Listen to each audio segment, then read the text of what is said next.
Assalamu alaikum students, I am a teacher of Bluebell School System and today we are going to start our science lesson for grade 8th. आपको पता है हम unit number 2 reproduction in plants पढ़ रहे थे और इस unit में हमने सबसे पहले पोलिनेशन का प्रोसेस पढ़ा, दैन फर्टिलाइजेशन का एंड नाउ अब हम सीड्स और फ्रूट्स के जो बनने के डेवलपमेंट का प्रोसेस है वो हम पढ़ने जा रहे हैं। जैसा कि आपको पता है कि ओव्यूल जो हैं वो फर्टिलाइज़ हो चुके हैं और ओव्यूल के फर्टिलाइज़ होने के बाद जो फ्लावर है उसकी जो पेटल्स हैं वो आहिस्ता आहिस्ता सिकुड़ के गिर जाती हैं, मर जाती हैं।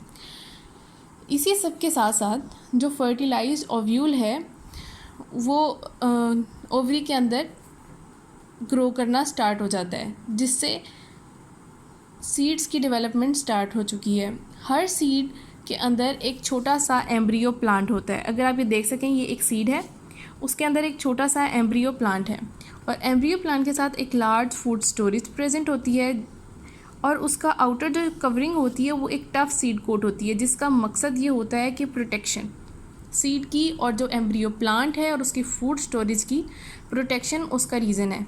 इसकी जो वर्किंग है टफ सीड कोट की, उसका काम ये है कि वो सीड को प्रोटेक्ट करती है, जो उसके इन सीड के इनसाइड जो प्लांट है और उसकी फूड स्टोरेज है उसको प्रोटेक्ट करती है। याद रखें कि जैसे जैसे सीड ग्रो हो रहा है, सीड किसके अंदर है? ओवरी के अंदर। तो सीड का साइज़ ग्रो होने से ऑटोमेटिकली ओवरी का साइज़ इंक्रीज़ हो रहा है। जो फुली डेवलप्ड ओवरी होती है अपने सीड के साथ, उसको हम फ्रूट कहते हैं, ठीक है। और फ्रूट जब रेडी हो जाता है तो मुख्तलिफ़ तरह से वो डिस्पर्स होता है ताकि वो एक ऐसे इन्वायरमेंट में जा पहुँचे जहाँ पे उसको ग्रो करने के लिए, उसके जर्मिनेशन के प्रोसेस को आगे बढ़ने के लिए सूटेबल इन्वायरमेंट मिल जाए। अब जो डिस्पर्स होता है सीड, वो दो तरह से होता है, या तो स्कैटर्ड बाय विंड होता है या स्कैटर्ड बाय एनिमल्स होता है। आपने अक्सर हवा में ये एक सीड के साथ ये पैराशूट उड़ता हुआ देखी होगी और ये जो है विंड के थ्रू स्कैटर होती है और ये ऐसी जगह पहुंच जाती है जहाँ पे फर्दर जर्मिनेशन के प्रोसेस शुरू हो सके, सूटेबल इन्वायरमेंट में मूव कर जाती है। इसी तरह ये जो पीस के पॉड्स हैं, याद रखें कि जब ये सिकुड़ते हैं इन्वायरमेंट के प्रेशर की वजह से और हीट की वजह से ड्राई होकर, तो इनके अंदर का जो पी है यानी जो बेसिकली सीड है वो बाहर निकल जाता है, बर्स्ट होके बाहर आ जाता है और वो अपने पेरेंट प्लांट से दूर चला जाता है और ऐसी इन्वायरमेंट में पहुंच जाता है, ऐसी जगह पहुंच जाता है जहां पे उसके जर्मिनेशन के प्रोसेस शुरू हो सके। इसी तरह एनिमल्स के थ्रू भी स्कैटर्ड होते हैं सीड्स। वो कैसे होते हैं कि ये आपने देखा, ये छोटे छोटे हुक्स हैं, ये किसी भी एनिमल जो पास से गुजर रहा हो, जस्ट लाइक कैट, उसके साथ अटैच हो जाएं। वो कैट कहीं और जाके बैठेगी तो वहीं पे सीड गिर जाएगा और वहाँ पे अगर उसको सूटेबल इन्वायरमेंट मिल गया तो वहाँ उसकी जर्मिनेशन स्टार्ट हो जाएगी। इसी तरह अगर आपने ये नट्स देखे हों, अक्सर कार्टून्स में भी ये दिखाया जाता है कि जो स्क्विरल्स होती हैं, जो गिलहरियाँ होती हैं, वो इनको लेकर जाके छुपा देती हैं। छुपाती कहाँ हैं? वो मिट्टी के अंदर दबा देती हैं। तो जब वो मिट्टी के अंदर दब जाती हैं तो वहाँ पे उनकी जर्मिनेशन स्टार्ट हो जाती है, बिकॉज वी नो दैट कि जर्मिनेशन के लिए सॉइल भी ज़रूरी है। तो वो सॉइल के अंदर फिर वाटर इनटेक कर लेती हैं, उनकी रूट्स निकल आती हैं और इस तरह से जो है ना सीड ग्रो कर जाता है एक प्लांट में। तो ये हमारा जो है ना सीड्स और फ्रूट्स का टॉपिक था। अब हम इसी को कंटिन्यू करेंगे आगे, जर्मिनेशन में लेके चलते हैं। पेज नंबर 22 पर अगर हम आ जाएं तो जर्मिनेशन का टॉपिक है।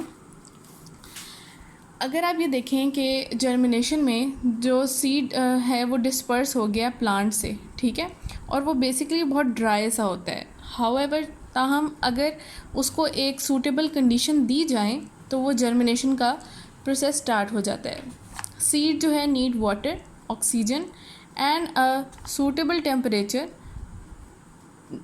Before they will begin to grow. उनकी ग्रोथ से पहले उनको ये चीज़ें चाहिए होती हैं। A new plant begins to grow when the seed takes in water. अब आप ये देखें, ये मिट्टी के अंदर है ये सीड, ठीक है, वो जो है when a seed takes in water the root begins to grow. जब वो पानी उसके अंदर जाएगा तो उसकी जो छोटी छोटी रूट्स हैं वो निकलना शुरू हो जाएंगी, ठीक है। और जो स्टोर्ड फूड होता है, जो हमने प्रीवियसली देखा था कि एक फूड स्टोरेज है, वो एनर्जी प्रोवाइड करता है इसको कि वो अपने जो है ना ये अब वाटर की इनटेक ले सके और अपनी जो रूट्स हैं वो उससे बड़ी हो सकें। अब यहाँ पे जो आपको पता है कि रूट्स ग्रो करना शुरू हो गई हैं, तो रूट हेयर जो है ना वो पानी सॉइल से इकट्ठा करना शुरू कर देते हैं, ठीक है। और ये जो है ना रूट हेयर अच्छी तरह जो है ना एक फैलना शुरू कर देती हैं, जिससे जो सारा वाटर है ना, जितनी उसकी रिक्वायरमेंट है वो सीड को मिलना शुरू हो जाती है। अब जब वाटर रिक्वायरमेंट और जो सूटेबल इन्वायरमेंट उसको मिल चुका है, तो वो जो है ना न्यू लीव्स उस पर वो जो है सीड वो ग्रो करना शुरू कर देगा और वो मिट्टी से बाहर सॉइल से ऊपर चला जाएगा, अपवर्ड बढ़ना शुरू कर देगा, ठीक है। और यहाँ पे इस पे क्या होगा कि सीडलिंग्स डेवलप होना शुरू हो जाएंगे और लीव्स। अब जब लीव्स डेवलप हो चुके हैं तो आपको पता है लीव्स में क्लोरोफिल है, और क्लोरोफिल से जो लीव्स हैं प्लांट है वो अपना खाना खुद बना सकता है through the process of photosynthesis. तो अब ये हमारा जो कंप्लीट लीफ है, जो प्लांट है, उसकी ग्रोथ स्टार्ट हो चुकी है।